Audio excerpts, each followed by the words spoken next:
Hari Senin tanggal 12 apa? Rabiul Awal. Rabiul Awal sama dengan bulan apa? Maulud. Tahunnya? Tahun gajah. Tahun gajah. Kenapa kok diarani tahun gajah? Mayoritas sejarawan Muslim menyebutkan bahwa Nabi Muhammad lahir hari Senin 12 Rabiul Awal atau Maulid tahun gajah. Tanggal berapa? 20 April 571 Masehi. Kenapa kok diarani tahun gajah? Gajah, bahasa Arabnya apa? Alfil. Makanya di dalam Al-Quran ada surat. Kenapa Bu? Pak, kok diarani tahun gajah? Raja Abraham. Karena berkaitan dengan Raja Abraham membawa pasukan naik Gajah. Saya tanya, gajahnya berapa ribu?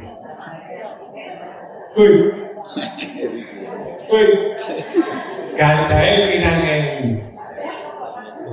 Oh, Ustaz kok sampai teko ngono. Lho ini sejarah. Gajahnya metrolas. Pasukannya banyak. Gajahnya metrolas. Tentaranya ya ribuan.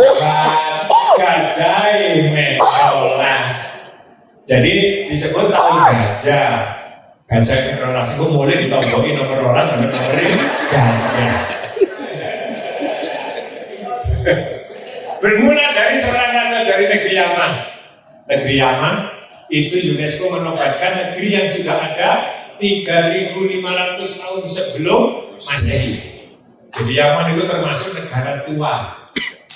Di sana ada seorang raja bernama Abroha yang iri dengan Ka'bah yang ada di Mekah. Oh, Bapak Ibu, Abroha tahun 357 tahun 537 Nabi kan lahir 571 tahun 537 Abroha ini membangun Ka'bah tandingan. Lalu kok membangun Ka'bah tandingan? Karena ia iri dengan Ka'bah yang ada di Mekah. Nah, kenapa dia iri? Setiap hari, setiap bulan, setiap tahun, apalagi ketika musim haji, orang-orang Jazirah Arab pada datang untuk dagang, untuk ibadah, untuk city tour, untuk duling, healing, kuliner, tuku HP, selfie. Iya, HP zaman dia. Oh, berarti Mekah ini menghasilkan uang yang miliaran. Dia kepingin di Yaman ada Ka'bah supaya dikunjungi orang banyak. Itu asal usulnya. Akhirnya dia kemudian membangun apa? Membangun sebuah gereja. Gereja ini diberi nama, dibangun di sebuah kota yang disebut Sor'a. Sor'a itu adalah ibu kota Yaman Pak sampai hari ini. Nah, bangunan tersebut, bangunan Ka'bah itu diberi nama Al-Qulais. Kemudian bernama Gereja Al-Qulais. Juga diberi nama Ka'batul Qulais. Dan yang populer orang Yaman menyebutnya Ghorqotil Qulais. Bentuknya seperti Ka'bah, cuma ada ininya, ada kayak malin persegi 8. Di sebelahnya Ka'bah ini dibangun sebuah gereja yang besar. Makanya ada yang menyebut Gereja Al-Qulais karena ada gereja Katolik Ortodok waktu itu. Wes, setelah dibangun sudah besar, sudah jadi, megah. Bahan bangunannya itu dibangun super indah, megah dan amat mewah pada zamannya. Bahannya dari mana? Dari batu kualam, batu permata, perak, dan emas. Berarti sangat megah. Gedung ini aja sebegini megahnya. Kalau lu mau bisa melo acara ini Bu. Loh iya. Tidak semua orang bisa mengikuti acara di tempat ini. Tempat yang mewah. Alhamdulillah kepada seluruh panitia khususnya. Kemudian, ketika Altules ini jadi, tidak sesuai dengan ekspektasi. Begitu wis dadi, dadakno gak ono wong gelem teko. Akhirnya Abroha kecewa. Di tengah-tengah kekecewaan itu ada sekelompok orang Bani Kinana. Bani Kinana ini datang ke Altules. Begitu malam hari masuk. Begitu masuk interiornya ini dirusak. Gerowok berarti wong ini. Nun sewu, wis interiornya dirusak. Gedung ini kok lantainya diuyui di sini. Begitu Abroha ngerti, itulah awal puncak kemarahan Abroha. Akhirnya Abroha minta bantuan kepada Romawi. Romawi itu ada dua, ono Romawi Barat yang sekarang ditempati Paus, ada Romawi Timur waktu itu yang bernama Bizantium. Bizantium berubah menjadi Konstantinopel, Konstantinopel berubah menjadi Turki yang sekarang. Kemudian setelah itu dia minta bantuan kepada Yunani, Abroha. Terus minta bantuan kepada raja atau kerajaan Habasya. Rajane jenenge Najasyi. Dari Romawi minta bantuan tentara, dari Yunani minta bantuan tentara, dari Najasyi atau Habasya minta bantuan tentara dan kendaraan gajah. Jadi gajah yang dipakai oleh Abroha dan panglimanya berjumlah 12 ekor ini bantuan dari Raja Najasyi. Berangkat dalam jumlah besar dari Yaman ke Mekah naik gajah. Gajah itu melakukan keleno apa gitu. Keleno melakukan keleno itu wong wedok ayu apa wong wedok nang pasar. Wong wedok ayu sing berangkat nang pasar. Keleno.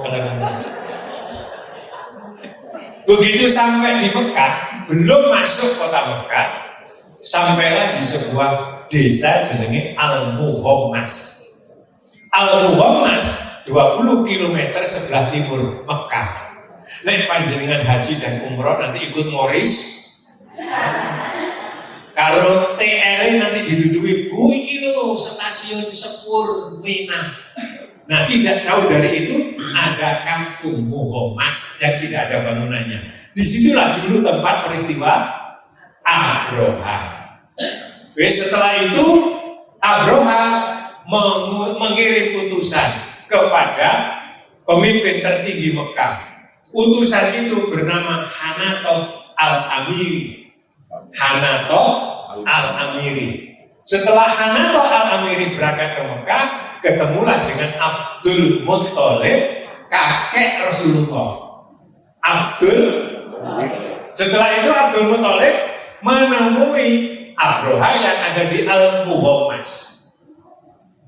Abdul Muttalib berjalan kaki. Dari kejauhan Abdul Muttalib itu kelihatan terhormat dan sangat berwibawa.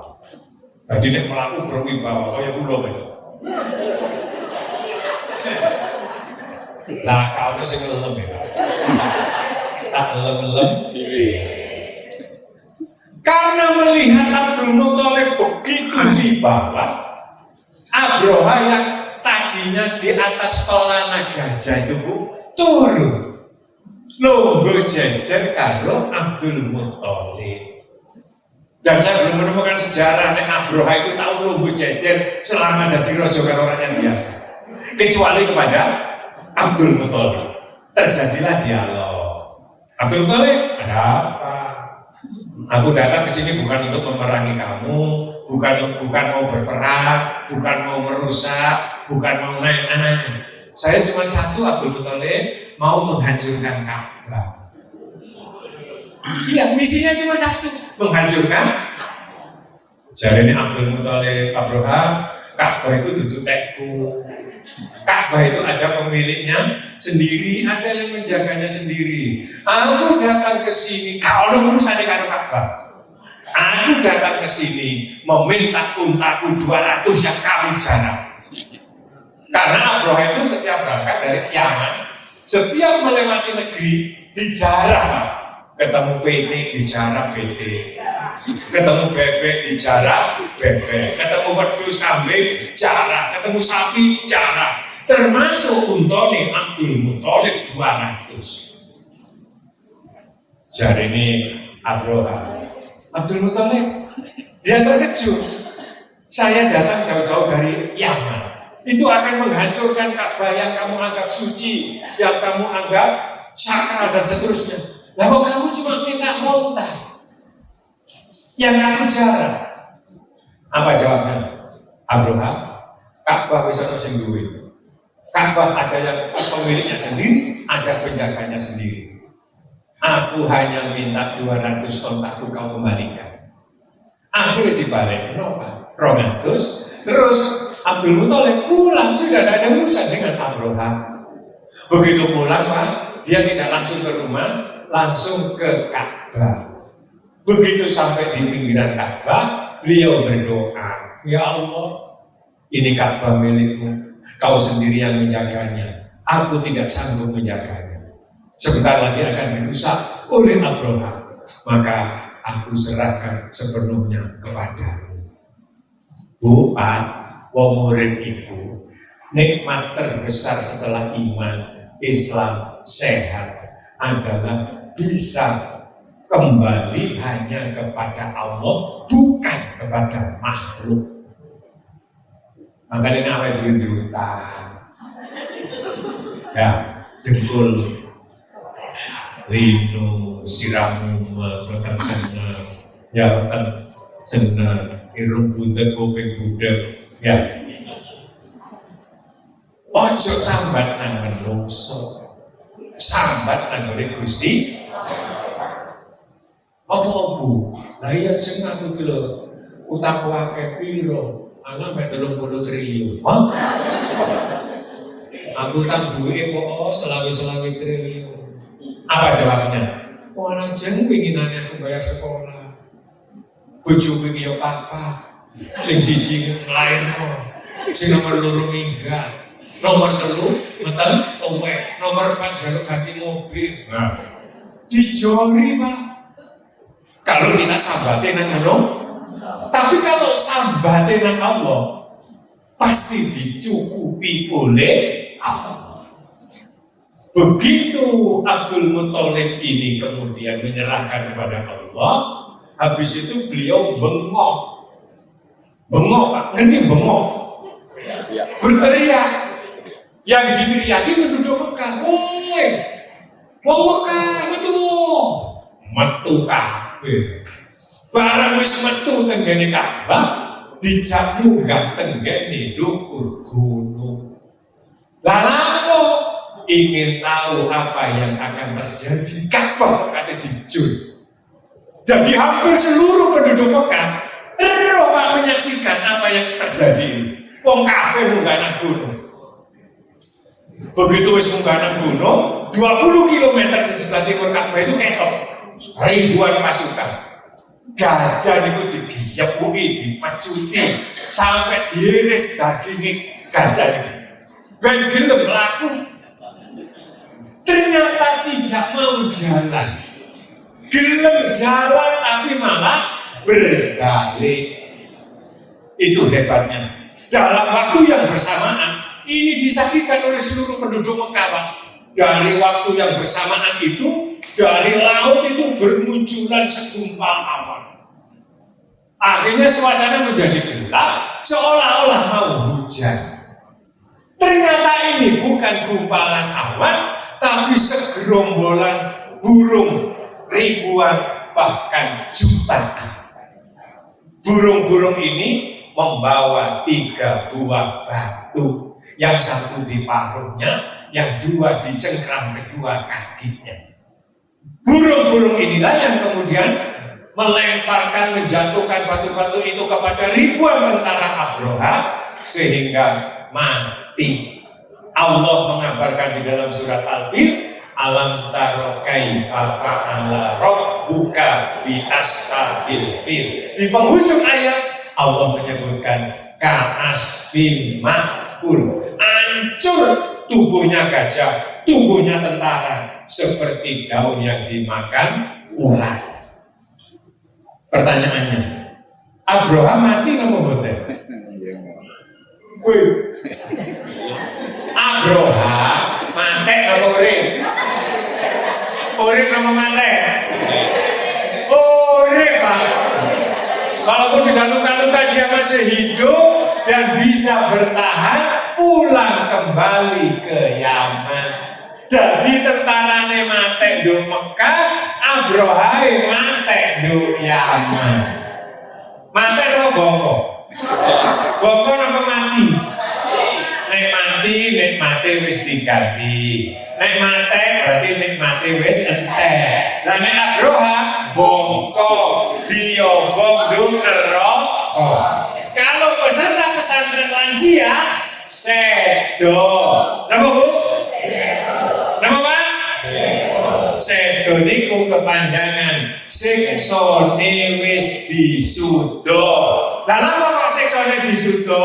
Mergo melok pesantren lansia. Allahumma husnul Fatimah, amin. sing iso cerita ngene iki mek kula tok, Pak.